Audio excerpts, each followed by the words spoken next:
First name of our list is شیخ عاطف. شیخ عاطف جدید انداز کے خطیب ہیں.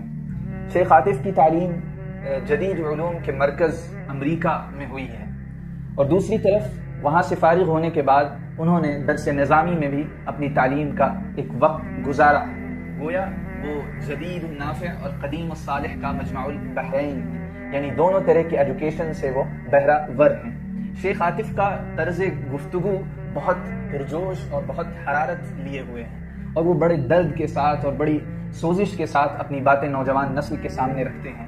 نوجوان نسل کے نئے مسائل پر وہ قرآن اور حدیث سے سجی ہوئی گفتگو نہایت دلچسپ اور دل پذیر انداز میں فرماتے ہیں. شیخ عاطف کا مقصد اپنی تمام تقریروں میں بہت کھل کر سامنے آتا ہے. وہ یہ ہے کہ وہ نیو جنریشن کو فتح عالم کا پیغام دیتے ہیں، اور بڑے سسٹمیٹک انداز میں فتح عالم کا ایک روڈ میپ نوجوانوں کے سامنے